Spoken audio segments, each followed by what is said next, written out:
Hello guys, this is Nanny here. Hope you all are good. So welcome to our YouTube channel Nanny Data Analyst platform. So we start our another video of our SQL query from the table student. Basically आज हम अपनी student table में से इन 5 queries को solve करेंगे और ये queries हमारे मिक्स कॉन्सेप्ट के ऊपर बेसिस है. इट मीन्स अगर आप लोगों ने SQL पूरा पढ़ लिया है तो उन कॉन्सेप्ट्स को आप लोग यहाँ पे अप्लाई करके ये चेक कर सकते हैं कि आप लोग क्वेरीज को सॉल्व कर पा रहे हैं कि नहीं कर पा रहे हैं. तो इससे आप लोग चेकिंग कर सकते हैं अपने आउटपुट की जो भी आपने सीखा है SQL में. तो सबसे पहले हम अपनी स्टूडेंट टेबल से फैमिलियर होते हैं. हमारे पास ये स्टूडेंट टेबल है, इसमें डिफरेंट कॉलम्स अवेलेबल हैं. जैसे कि आप लोग देख रहे हैं स्टूडेंट की आईडीज हैं, फर्स्ट नेम है, लास्ट नेम है, एज है, जेंडर है, ग्रेड है और सिटी है. ये सारे कॉलम्स हमारे जो हैं वो स्टूडेंट टेबल बना रहे हैं और इसमें अबाउट 10 रोज हमारे पास अवेलेबल हैं. तो ये डेटा हमारे पास इस टेबल में अवेलेबल है. इस डेटा के बेसिस पे यानी इस टेबल में से हमें इन 5 क्वेरीज को सॉल्व करना है. पैटर्न हम ये फॉलो करेंगे अपनी वीडियो में कि सबसे पहले मैं आप लोगों को 1 बाय 1 क्वेरी को रीड करके बताऊंगी. उसके बाद मैं एक्सप्लेन करूंगी कि हमें क्या निकालना है अपनी स्टूडेंट टेबल में से. देन हम उसका प्रैक्टिकल देखेंगे MySQL वर्कबेंच की प्लेटफॉर्म पर. तो सबसे पहले मैं अपनी फर्स्ट क्वेरी को रीड करती हूँ. Write a query to find students with grade between 10 and 12 but not age 16 from the table student. Basically मेरे को उन स्टूडेंट्स का डेटा यहाँ पे निकालना है स्टूडेंट टेबल में से जिनका ग्रेड जो है वो 10 और 12 के बिटवीन में हो, पर एज 16 वाले स्टूडेंट्स उसमें नहीं आने चाहिए. यानी कि मुझे यहाँ पे कंडीशंस देनी है दो. एक तो मुझे ग्रेड के ऊपर देनी है कंडीशन और सेकंड कंडीशन मुझे अप्लाई करनी होगी अपनी एज वाले कॉलम पर. तो मैं इस क्वेरी को कैसे सॉल्व करूंगी, अब हम लोग चलते हैं अपने प्रैक्टिकल पर. ये हमारी MySQL वर्कबेंच की विंडो है. बेसिकली आप लोग इस विंडो से पहले से ही फैमिलियर हैं क्योंकि जो मेरी प्रीवियस वीडियोस हैं उसमें मैंने सारी वीडियोस में इसी विंडोज को यूज किया है ताकि आप लोग चीजों को ज्यादा अच्छे से पहचान सकें. तो ये हमारी MySQL वर्कबेंच की विंडो है. आज हम अपनी इन सारी क्वेरीज को इसी पर सॉल्व करेंगे. तो सबसे पहले हम लोगों का वर्क होता है कि हम लोग कौन से डेटाबेस पे काम करने वाले हैं, यानी कि जो मेरे पास स्टूडेंट टेबल है वो कौन से डेटाबेस में प्रेजेंट है, वो सबसे पहले हम लोग उसको यहाँ पे उस वाली क्वेरी को रन करेंगे. तो मैं लिखूंगी यूज कॉलेज, क्योंकि जो मेरे पास स्टूडेंट टेबल है वो मेरे पास कॉलेज डेटाबेस के अंदर है. उसके बाद नेक्स्ट काम हमारा ये होता है कि हम लोगों ने जो टेबल मैंने आपको PDF में शो करी है वो सेम टेबल मैं आपको इस विंडो में भी शो कराना चाहती हूँ ताकि आप लोग देख पाए कि हमारी टेबल कैसे दिखती है. तो मैं टेबल को शो कराने के लिए क्वेरी लिखूंगी सिलेक्ट ऑल फ्रॉम स्टूडेंट. ये क्वेरी हमारी होती है टेबल को शो कराने के लिए. मैं इसको एग्जीक्यूट करती हूँ तो आप लोग देख रहे हैं मेरे पास वही सेम टेबल है.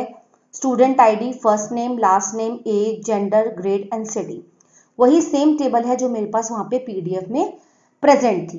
तो सबसे पहली क्वेरी को हम लोग अपनी सॉल्व करते हैं. मैं इसको यहाँ से क्लोज कर देती हूँ. मैं अपनी फर्स्ट क्वेरी को लिखना स्टार्ट कर रही हूँ. मैं लिखूंगी सिलेक्ट ऑल फ्रॉम स्टूडेंट. मुझे अपनी स्टूडेंट टेबल में से सारा डेटा लेना है. उसके बाद मैं अपने वेयर क्लॉज के साथ कंडीशन दूंगी यानी फिल्ट्रेशन लगाऊंगी. कौन से वाले कॉलम पर, ग्रेड वाले कॉलम पर, और मुझे ग्रेड देना है 10 and 12 के बिटवीन में. तो मैं अपने बिटवीन ऑपरेटर का यूज करूंगी और मैं लिखूंगी 10 and 12. तो फर्स्ट कंडीशन तो मेरी ये हो गई एंड देन सेकंड कंडीशन हमें देनी है अपने एज वाले कॉलम पर. तो मैं दोबारा से एंड ऑपरेटर का यूज करूंगी और मैं अपने एज वाले कॉलम पे यहाँ पे दूंगी नॉट इक्वल टू 16. यानी कि मुझे दो कंडीशंस यहाँ पर मेंशन करनी थी. एक तो वो स्टूडेंट जिनका ग्रेड हो बिटवीन 10 to 12 एंड एज जो है उनकी 16 नहीं होनी चाहिए. तो मैंने इस क्वेरी को यहाँ पे राइट कर दिया है यानी लिख दिया है मैंने. अब मैं इसको एग्जीक्यूट करके आपको आउटपुट में शो कराती हूँ. देख लीजिए ये हमारा आउटपुट है. इसमें हमारे पास ग्रेड जो है वो 10 and 12 के बीच में है. आप लोग देख सकते हैं 11 और 12 के बीच में यानी बिटवीन में है. उसके बाद हमारे पास एज जो है वो 16 नहीं है. अदर देन 16 का डेटा हमारे पास है लाइक 17, 18. तो इसका मतलब ये है कि हमारी जो दोनों कंडीशंस थी वो बिल्कुल प्रॉपरली वर्क कर रही हैं और हम लोगों ने अपने एंड ऑपरेटर की मदद से, बिटवीन ऑपरेटर की हेल्प से हम लोगों ने अपनी इस क्वेरी को सॉल्व किया है. मैं इसको यहाँ से क्लोज कर देती हूँ. अब हम लोग अपनी नेक्स्ट क्वेरी को रीड करते हैं। नेक्स्ट क्वेरी हमारे पास है, write a query to assign pass और fail status based on grade greater than equal to 10, it means pass from the table student. यानी कि हम लोगों को जो है अपने स्टेटस को असाइन करना है अपने स्टूडेंट के ग्रेड के बिहाफ पर। अगर हमारे पास grade greater than equal to 10 होगा तो हम उसको पास ग्रेड असाइन करेंगे, और इससे कम होगा तो हम उसको फेल स्टेटस असाइन करेंगे। तो हम इस क्वेरी को कैसे सॉल्व करेंगे? इस क्वेरी को हम लोग अपनी केस स्टेटमेंट की हेल्प से सॉल्व करेंगे। अब हम लोग चलते हैं अपने प्रैक्टिकल की तरफ। मैं क्वेरी को लिखना स्टार्ट करती हूँ। मैं लिखूंगी सिलेक्ट फर्स्ट नेम, मुझे फर्स्ट नेम वाला कॉलम लेना है। उसके बाद मुझे ग्रेड चाहिए, और उसके बाद मैं यहाँ पे अपने केस स्टेटमेंट का यूज करूंगी। और केस मैं कौन सी वाले पे लेना चाहती हूँ? बेसिकली मैं जो केस स्टेटमेंट को लेना चाहती हूँ वो मैं अपने ग्रेड पे कंडीशन लगाऊंगी, यानी जो मेरा ग्रेड वाला कॉलम है उस पे मैं कंडीशन को असाइन करूंगी। अगर मेरा grade greater than equal to 10 होगा तो मैं इसको क्या दूंगी? मैं इसको, आपको मैंने पहले भी बताया, मैं इसको पास असाइन करूंगी। तो ये हमारी फर्स्ट कंडीशन हो गई। अगर ये कंडीशन हमारे पास नहीं होती है तब हम एल्स में इसको देंगे फेल, यानी इस कंडीशन से कोई और कंडीशन इसको मिलती है अलग तो वो उसको फेल असाइन करेगा। उसके बाद मैं इसको एंड एस कर देती हूँ। एंड एस बेसिकली हमारा सिंटेक्स होता है केस स्टेटमेंट का, और मैं इसको स्टेटस के नाम से दे देती हूँ। मैंने यहाँ पे गलती कर दी है, STATUS, स्टेटस की ये स्पेलिंग होती है। उसके बाद ये सारा काम मुझे कौन से टेबल में से करना है? मुझे अपनी स्टूडेंट टेबल में से करना है। बेसिकली मैं आपको दोबारा से इस क्वेरी को बताती हूँ कि मैंने कैसे राइट किया है। मैंने लिखा है select first name comma grade, ये दो कॉलम्स पे मुझे काम करना है तो मैंने यहाँ पे असाइन कर दिया है इनको। उसके बाद मैंने केस स्टेटमेंट को एक्टिव किया है। मैंने लिखा है कि अगर ग्रेड मेरे पास ग्रेटर देन इक्वल टू 10 होगा तो वो उसको पास असाइन करे, अदरवाइज इसके अलावा कोई और कंडीशन होती है तो उसको फेल असाइन करे। और उसके बाद मैंने इस कंडीशन को एंड एस कर दिया है, और मैंने इसको एलियास दिया है। जो मेरे पास नया कॉलम बन के आएगा वो मेरे पास स्टेटस के नाम से आएगा। और ये सारा काम मुझे कौन से टेबल में से करना है? मुझे करना है अपनी स्टूडेंट टेबल में से। अब मैं इसको एग्जीक्यूट करती हूँ तो आप लोग देख पाएंगे कि जो मेरे पास ग्रेटर देन इक्वल टू 10 है, जैसे कि मेरे पास 10 है तो वो इक्वल टू 10 में आएगा, मेरे पास पास है। ग्रेटर देन इक्वल टू 10 में ये वाला आएगा जो 11 है वो पास है। जो भी अदर देन इसके अलावा हमारे पास कंडीशन होगी उसमें फेल आएगा, जैसे कि 9 में हमारे पास फेल है और 9 में हमारे पास फेल है। तो इस टाइप से हम लोगों ने अपनी इस कंडीशन को यहाँ पे एक्टिव किया with the help of case statement. अब हम लोग अपनी नेक्स्ट क्वेरी की तरफ मूव करते हैं। नेक्स्ट क्वेरी 3rd नंबर की हमारे पास है, write a query to find students who are not male and not from the Pune from the student table. Basically जो हमारे पास यहाँ पे जेंडर और सिटी वाला कॉलम है, हमें इन दो कॉलम्स पे काम करना है। और इन दो कॉलम्स में हमें कंडीशंस को देना है कि अगर हमारा जेंडर मेल नहीं है और मेल भी नहीं होना चाहिए जेंडर, और हमारा सिटी जो है वो पुणे भी नहीं होना चाहिए। तो ये दो कंडीशन को हमें एक्टिव कराना है। इसके अदर देन जो भी डेटा हमारे पास होगा वो हमें आउटपुट में एक्सट्रैक्ट करना है अपनी स्टूडेंट टेबल में से। तो हम इसको कैसे सॉल्व करेंगे? अब हम लोग चलते हैं अपने प्रैक्टिकल की तरफ। मैंने लिखा है इसको select all from student. Basically मुझे अपनी स्टूडेंट टेबल में से सारा डेटा चाहिए। उसके बाद मैं अपने वेयर क्लॉज के साथ यहाँ पे फिल्ट्रेशन लगाऊंगी, यानी कंडीशन को एक्टिव करूंगी। और मुझे दो कॉलम्स पे कंडीशन लगानी है जेंडर एंड सिटी पर। तो मैंने लिखा है जेंडर नॉट इक्वल टू, मुझे मेल वाला जो है वो जेंडर नहीं चाहिए यहाँ पे।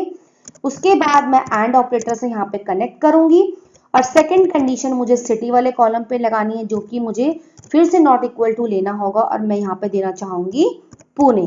यानी कि मुझे जेंडर मेल भी नहीं होना चाहिए और सिटी पुणे भी नहीं होना चाहिए, यानी दो कंडीशंस हमारे पास यहाँ पे एक्टिव होनी चाहिए। और इन दोनों कंडीशन को मैंने कनेक्ट किया है अपने एंड ऑपरेटर की हेल्प से। अब मैं इसको एग्जीक्यूट करती हूँ तो आप लोग देख पाएंगे मेरे पास जेंडर जो है वो मेल वाले नहीं है, सारे फीमेल्स हैं यहाँ पर। और उसके बाद मेरे पास सिटी पुणे भी नहीं होगी क्योंकि मैंने नॉट इक्वल टू में पुणे को भी यहाँ पे एग्जीक्यूट कराया है। तो यहाँ पे मेरे पास दिल्ली है, चेन्नई है, हैदराबाद है और सूरत है। तो इस टाइप से हम लोग अपनी डिफरेंट कंडीशंस को यहाँ पे एक्टिव करा सकते हैं, ज्वाइन करा सकते हैं अपने एंड ऑपरेटर की हेल्प से और अपनी क्वेरी को एग्जीक्यूट कर सकते हैं। तो मैं यहाँ से इसको क्लोज कर देती हूँ। अब हम लोग देखते हैं अपनी क्वेरी नंबर 4 को। Write a query to find student with AR anywhere in their name from the student table. It means अगर हमारे पास फर्स्ट नेम या लास्ट नेम में से किसी में भी अगर हमारे पास AR लेटर प्रेजेंट होगा तो वो स्टूडेंट का डेटा हमें एक्सट्रैक्ट करना है। तो हम कैसे एक्सट्रैक्ट करेंगे, हम इसको लाइक ऑपरेटर की हेल्प से सॉल्व करेंगे इस क्वेरी को। तो अब हम लोग चलते हैं अपने प्रैक्टिकल की तरफ। मैं लिखूंगी सिलेक्ट ऑल फ्रॉम स्टूडेंट। मुझे अपनी स्टूडेंट टेबल में से सारा डेटा चाहिए। उसके बाद मैं अपने दोनों कॉलम्स पे कंडीशन लगाऊंगी, यानी कि फर्स्ट नेम वाले कॉलम पर भी और लास्ट नेम वाले कॉलम पर हम दोनों कॉलम्स पर कंडीशन लगाएंगे लाइक ऑपरेटर के साथ। मैंने लिखा है फर्स्ट नेम लाइक, उसके बाद में यहाँ पे सिंगल कोट्स दूंगी, देन परसेंटाइल देंगे और हम अपने लेटर को असाइन करेंगे, then percentile, then single quotes. और उसके बाद हम इसको कनेक्ट करेंगे अपने कौन से ऑपरेटर के साथ, और ऑपरेटर के साथ, और हम नेक्स्ट कंडीशन देंगे अपने लास्ट नेम वाले कॉलम पे। लास्ट नेम वाले कॉलम पे भी हम अपनी सेम कंडीशन को असाइन करेंगे जैसे कि हमने अपने फर्स्ट नेम वाले कॉलम के साथ कंडीशन दी है। तो मैं यहाँ पे सिंगल कोट्स लूंगी और उसके बाद परसेंटाइल, देन हम AR देंगे और उसके बाद again percentile, then single quotes. Basically ये क्वेरी हमारी इस तरह से वर्क करेगी कि सारा डेटा हमें अपनी स्टूडेंट टेबल में से चाहिए और उसके बाद हमने कंडीशन दी है कि और से हमने कनेक्ट किया है। बेसिकली जो हमारा और ऑपरेटर होता है उसमें हमारे पास ऐसा कोई कंपल्सेशन नहीं है कि हमारी दोनों कंडीशन ही ट्रू होनी चाहिए। अगर हमारे पास एक कंडीशन भी ट्रू होगी तो हमारी क्वेरी जो है वो एग्जीक्यूट करेगी। यानी कि अगर मेरे फर्स्ट नेम में AR कहीं आ रहा होगा तो भी ये डेटा मेरे को एक्सट्रैक्ट करके देगा। अगर मेरे पास फर्स्ट नेम में नहीं है AR तो मेरे पास लास्ट नेम में होगा। यानी कि दोनों में से एक जो है वो कंडीशन ट्रू होनी चाहिए, तभी ये मेरे को रिजल्ट एग्जीक्यूट करके देगा। तो मैं इसको एग्जीक्यूट करती हूँ। अब आप लोग देख सकते हैं जैसे कि हमारा जो फर्स्ट वाला स्टूडेंट है उसमें हमारे पास फर्स्ट नेम में AR नहीं है, लेकिन हमारे पास लास्ट नेम में AR है, जैसे कि आप देख रहे हैं AR शर्मा में आ रहा है। तो इस टाइप से जो भी हमारे पास रो एक्सट्रैक्ट होकर के आएंगी वो हमारी एक कंडीशन ट्रू के बेसिस पर हमारे पास यहाँ पे कंडीशन दिखाएगा। जैसे कि अगर हम सेकंड वाली रो पर चलते हैं तो हमारे पास रोहित में AR नहीं है, लेकिन कुमार में हमारे पास AR है। और थर्ड पे अगर हम चलते हैं अपने करण पटेल के पास, तो यानी करण में हमारे पास AR है लेकिन पटेल में हमारे पास AR नहीं है। इट मींस दोनों में से कोई भी कंडीशन हमारी फॉलो हो सकती है। ऐसा कोई कंपल्सेशन नहीं है कि हर में सारों में सेकंड ही फॉलो करेगी, किसी में फर्स्ट फॉलो कर सकती है तो किसी में हमारी सेकंड ट्रू हो सकती है। इट मीन्स आप ये समझिए कि और ऑपरेटर जो है वो एक कंडीशन जब ट्रू होगी तभी वो हमारे डेटा को एग्जीक्यूट करके हमें आउटपुट में शो करेगा। तो इस टाइप से हम लोगों ने अपनी इस क्वेरी को सॉल्व किया है और बिल्कुल प्रॉपर रिजल्ट हमारे पास आ रहा है। अब हम लोग मूव करते हैं अपनी लास्ट क्वेरी जो कि हमारी है 5th नंबर की।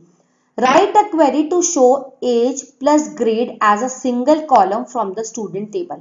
बेसिकली हमारे पास जो ये एज और ग्रेड वाला कॉलम है यहाँ पे हमें इन दोनों कॉलम का सम कराना है, यानी हमें इन दोनों कॉलम को एडिशन करा करके और एक सिंगल कॉलम में शो करना है।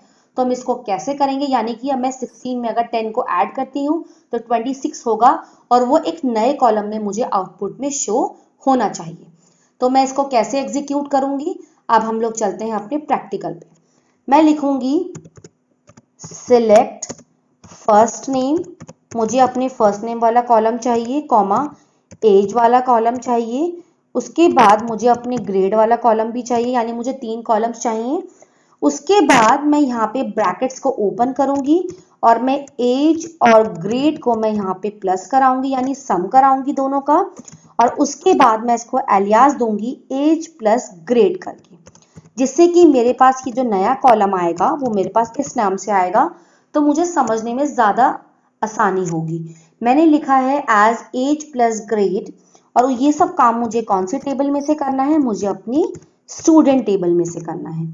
मैं इसको एग्जीक्यूट करती हूँ तो आप लोग देख पाएंगे मेरे पास फर्स्ट नेम है, एज है, ग्रेड है और उनका एज प्लस ग्रेड है, यानी कि 16 और 10 को उसने प्लस करके 26 दिया है, 17 11 को प्लस करके उसने 28 दिया है। तो इस टाइप से उसने सारी एजेस और ग्रेड को यहाँ पे प्लस किया है और उसके बाद मुझे इस नए कॉलम में शो किया जो कि हमारे पास है एज प्लस ग्रेड करके।